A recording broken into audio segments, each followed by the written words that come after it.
Today I'm working on a Volkswagen CC. It's getting both of the front strut assemblies replaced as well as the front stabilizer links. So here goes the old one. It's completely blown out. Car kind of drives like crap. So we got some replacements here. It took me way longer than it should have to get this out. First of all, I was trying to do this without removing the knuckle, like disconnecting the knuckle from lower control arm. And that just wasn't going to happen. There just isn't enough space to push the strut up out of here, you know, without removing the whole assembly. Another thing that took quite some time is I must have spent over a half hour just looking through my entire garage for a 12.24 millimeter to remove the axle bolt, and I didn't have any. So once again I had to run out to the store to buy another individual socket, another 12 point, same thing like I had to do for that Volkswagen Jetta. At this point I'm tired of buying individual sockets. Obviously it's way more expensive to do it that way. So it's just time to go online and buy a proper 12 point set and have all the sizes I need. And basically the 3 or 4 individual sizes that I bought so far, just gonna have to cut my losses. That really sucks because it adds up to a lot of money when you're buying them individually, but it is what it is. So I could just go ahead and put this side in and get it taken care of. Here's the noise while going forward. Yep, it's only there right at the very end, right before you stop, like 2 feet before the car comes to a stop. Other than that, driving is perfectly fine. Normal braking is fine. It sounds like when there's no more friction material left and it's just metal on metal. That's how it sounds, but only for that last foot or two before you come to a stop. You hear that? So here's that Altima. As you can see, the front of the rotors look perfect, and it's hard to see the back, but the back is pretty much the same story. Oh, that's hot. Back of the rotor is perfect. The pads move freely. There's nothing wrong with them. They're not seized or anything. Okay.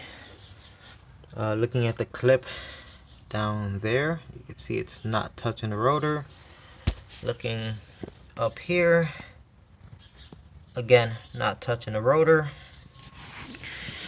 And what I even do is I grease up the 2 tabs right here, and I put a little bit of grease on the piston because I know this right here can cause a noise, a squealing noise. So that's why you see grease right there and grease right there.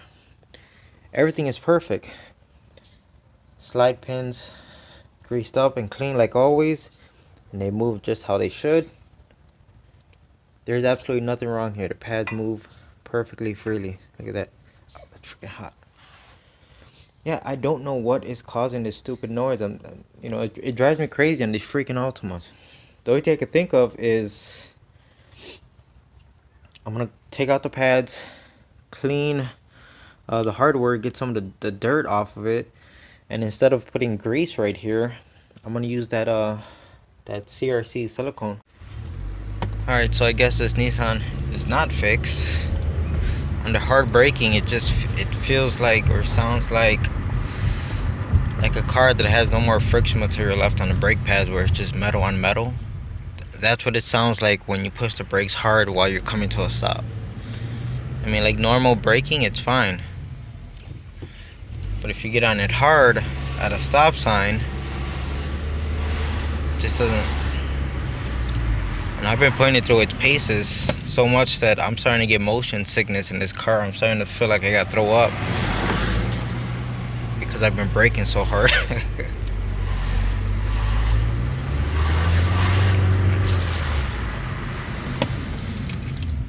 I mean, it's better, but the car's not supposed to feel like that. I don't know what's up with this car. I don't know if it's the friction material, you know what I mean, from I have no idea. I don't know what type of pads she has, if these are ceramic or semi-metallic. We are back with this Chevy Cruze. We have new parts in. We have valve cover gaskets to stop that oil leak, as well as a front right lower control arm. So, let's see how much the wheel moves. You can even hear it.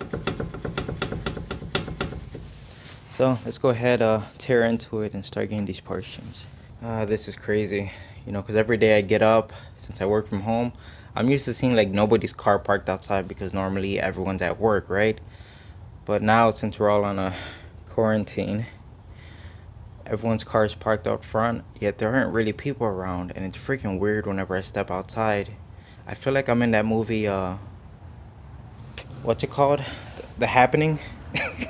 Where it turns out it's the wind that's making people crazy. So I step outside and like a breeze will hit me and I'm like, oh no. It's such a beautiful day. Alright, so here's the old lower control arm. See, this thing is done for. It didn't put up too much of a fight. Just gonna go ahead and pop in the new one. And then we'll move over to doing that valve cover gasket. All done with this lower control arm, and there's absolutely no more play. Nice and solid how it should be. I've already cleaned the side where the gasket is gonna go, and that gasket was completely hard and it came out in like hard plastic chunks. That's what it was like. So now I'm just cleaning the top side of the valve cover. It's looking pretty good so far. By the time we're done, it's gonna look like a million rolls of toilet paper. Okay, so we are moving along here. Whoa, that gasket looks like it's green, but it's actually blue. So all of that's cleaned up. Top of the cylinder head is all cleaned up. Just have to make sure I put some silicone right there and over there. But other than that, it's gonna go back together, and there really isn't too much to show on it. So that's gonna be it for this Chevy Cruze. That'll be it. Get this piece of crap out of here. On to the next one. Got a Kia here, 2015. I'm not sure what it is. I think it's a Optima. I don't know, the badge is missing off of the back of the car. But it's 2015 with 108,000 miles on it. It's here for a downstream oxygen sensor and a oil change. So let's have a look at the car. Who needs a side mirror, right? And classic. Looks like someone tried to break into the car before. See that a lot around here. Let's come over to the front. Not too bad. Oh, got some damage.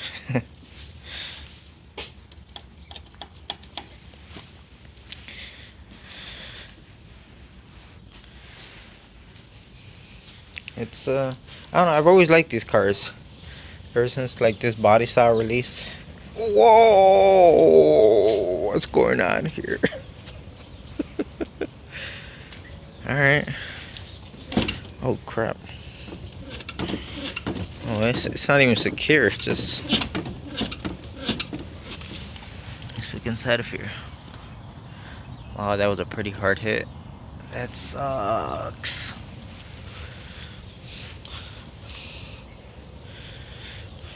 So much for security in your trunk, huh?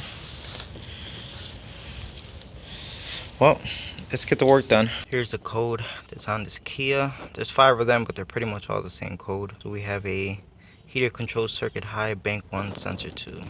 The new sensor out of the packaging, and everything does look like it matches up. Tested for continuity on the heater circuit, and we're good on the new sensor. Tested for continuity on the heater circuit on the old sensor, and we have nothing.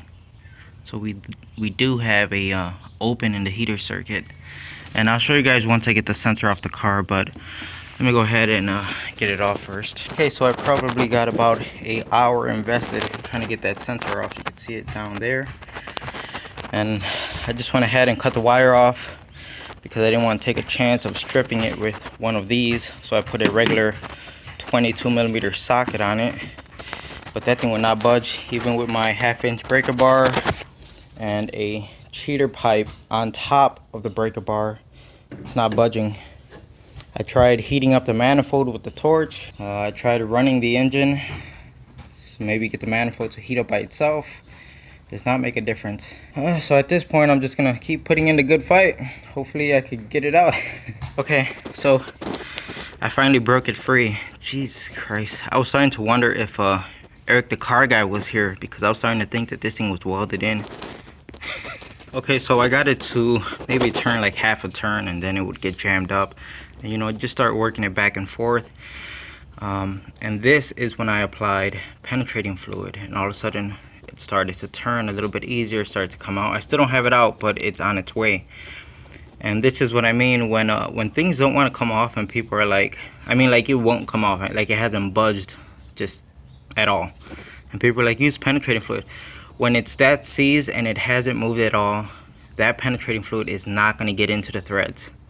It's when you break it free and it starts to move a little bit, then the penetrating fluid helps, because it can actually penetrate into the threads. And this is a perfect example, because it's making a world of difference after the sensor starts moving. You know, the job is going very well when you have to pull out this tool. Alright, so apparently we all know how stuck the old sensor was. So when it came out, it actually damaged the threads. And I did not know that, so I tried putting in a new sensor. It was catching wrong.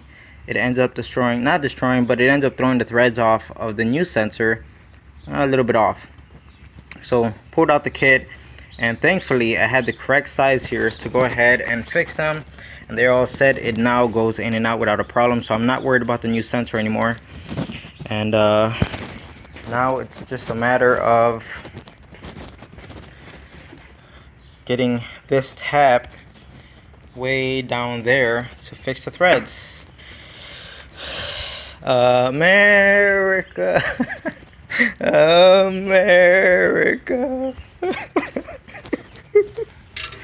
This is not something you want to rush, so just take your time. I got the tab in there. It looks like it went in pretty straight. Got a few threads to catch, and I'm just using a ratcheting 13mm wrench. Seems to be going pretty good. Just pushing it in a little bit and then back it out, and just, you know, keep going. The thing is, you don't got to go all the way in, or you don't have to make threads all the way down, because the threads on the sensor are very short. There's probably only like 3 or 4 threads on it. But I'm trying to make sure it's right. And I actually got it to the point where I could actually twist the tab in and out with my hand. So that tells me the threads are pretty good.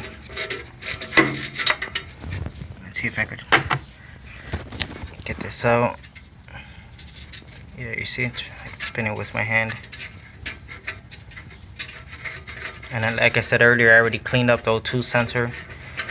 So I'm gonna try to clean off the threads and try to test fit the O2 sensor. And that was a success. The O2 sensor's in. It threaded in nicely. If you don't believe me, let's go have a closer look at it. Where are you? Right there. You can see it's just right up to that crush washer. So all I have to do is go ahead and torque it down. That'll be it. This was supposed to be a simple job. I'm like, sweet, O2 sensors right there, oil change, knock it out in like 30-40 minutes max, right? Nope. 2.5 hours later. Nice to see that the grill is doing its job. Look at that big old rock right there, and it doesn't want to come out. Yeah, that thing jammed in there good. I need to get it out. It can't stay. Yes, I know it's messy. Cleaning up my tools. There we go. Good as new. Alright, better. I almost forgot to show you guys the old O2 sensor. I said I would show you that there's no continuity. Not the best picture, but anyway, the 2 white wires right here are for the heater circuit. Touch these together, you could hear the meter.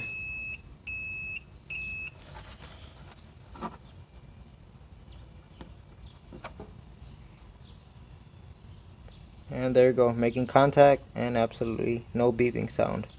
Meaning we have an open and the heater circuit. One thing that's nice about not too many people on the road is well, the roads are pretty much clear. Expressway is halfway decent. I'm actually driving out to my mom's house to drop off some supplies because she hasn't been feeling well for the past few weeks, and so because of that she hasn't been leaving her house. So obviously she's running low on supplies. So we're, you know, I got a few bags here of toilet paper to drop off, and I have a trunk full of supplies, just random stuff that she requested. So weird to be out here. I'm in Humboldt Park right now, and it's been years since I've been over here. So many things have changed, it's crazy.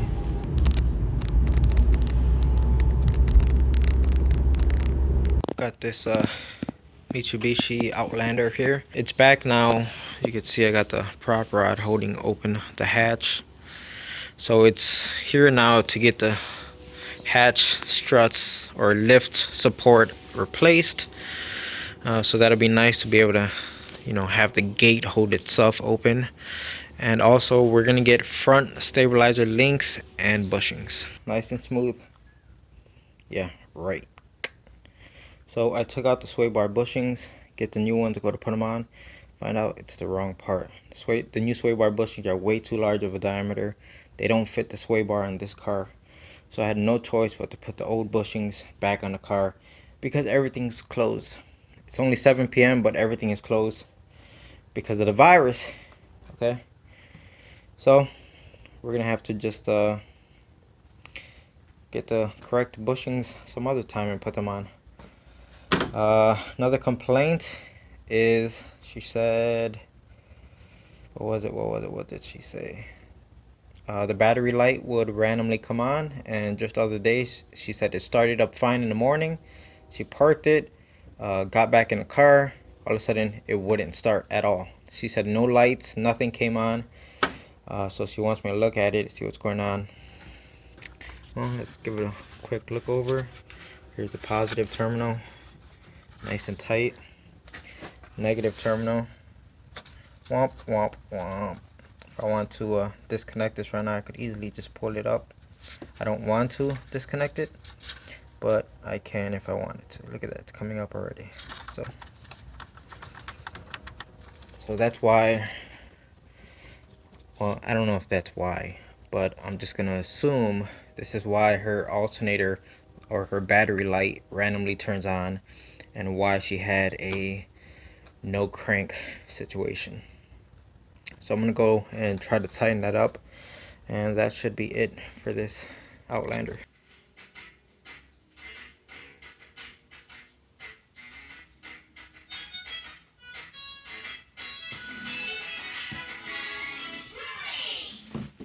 What are you doing? Got a 2016 Mazda CX5 here. Just doing the brakes on it. It's getting some pads up front and rotors and pads in the rear. Ooh, look at these fancy bad boys. That's a first.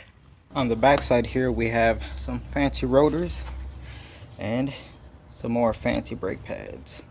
I'm almost done with this Mazda, but I have to change the windshield wipers. I have a brand new set for it, and we also picked up a new drain plug because this car uses like a hex drain plug in the center, so you can't put a regular socket on it, and over time it's starting to strip out. So I did the oil change maybe like a week ago, so we're just gonna go ahead and put this in the glove box, and the next time it comes back for an oil change we're actually going to use this right here, so we could use a regular socket in the future to change the oil. Got a 2011 Outlander. Just by driving the car into the garage, the front suspension sounds horrible. All kinds of things are clunking around. All that noise up front is coming from the outer tie rods. And it's the same thing on the other side. Both of the outer tie rods are pretty much shot. I did get the green light from the owner to change both of the outer tie rods. So as you can see, we got in the zone, auto zone. There we go, the new part is installed. No more shaking, it's nice and solid how it should be. Now I'm just gonna go ahead and knock out the other one. Got this Dodge Ram here, it's here for an oil change, and the owner actually had to leave because he left the oil filter in his other truck, so he had to call an Uber to come pick him up to take him to obviously to go pick up the oil filter, right? So anyway, I'm down here and I'm like, I might as well remove the oil filter while I'm waiting. Okay, so the oil filter comes off, and then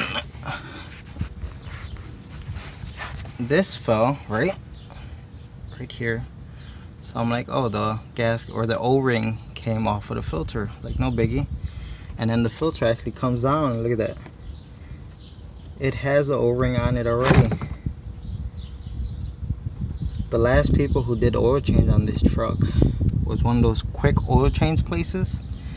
And after that, I don't know if you guys remember this, I had in one of my other Instagram videos where he showed up because someone told him he needed tie rods, and I found out he doesn't need tie rods when he brought it over for an inspection. But I was like, oh crap, your oil filter is leaking like crazy. So I went in there and I tightened it up for him, and it looks like it stopped the leak. But now that we take it off, the reason why it was leaking is because there was 2 O-rings on it.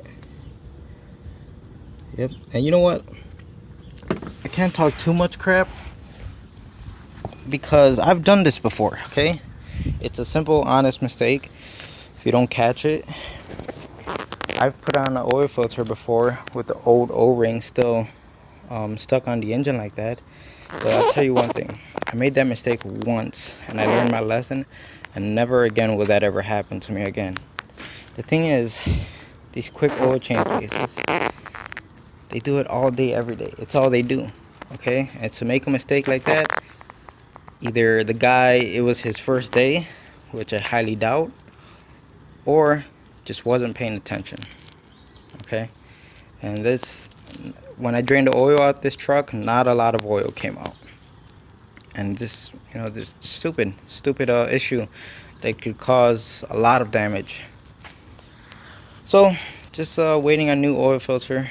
And while I'm waiting for that oil filter, got the CRX here. She has not been happy. Last few days that I've been starting her up and moving her around, I noticed that the battery light is actually coming on. So that's not good. That's signs of the alternator not charging. And I do have my little you know, my USB port in it. It tells me what the battery voltage is, and sometimes I notice like at idle it'll go up to like 14 volts, but while I'm actually driving it drops down to like 12.3, 12.4. That's battery voltage. Okay, while the car is moving, and that's why the battery light turns on. So I don't know, the belt's right there, as you can see. I'm not sure if the alternator is starting to go bad. It sucks because I hate having to put any money into this engine, because we all know it's going to get torn out eventually, but I still have to keep the car going. It still has to be able to move so I can move it around. So if that alternator is failing, it looks like I'm going to be putting an alternator in the CRX. Okay, so I decided to do some tests as far as protecting metal from rust. Here I have a piece of steel that I just ground off the finish in 3 different sections, right here, here, and here. And this part has been sitting outside. It's not covered by anything. It's been exposed to all of the elements. It's been outside for a month and about 5 days. Here we have our control, which means I did not apply anything to this. I just ground down the steel, and that's what we have after over a month.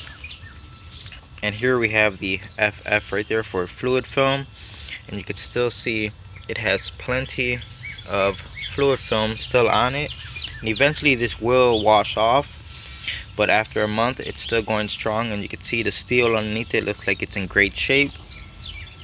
And over here we have the CRC corrosion inhibitor, and look at this, it's like perfect, and it is dry to the touch, and it's perfect just like the day that I ground it down.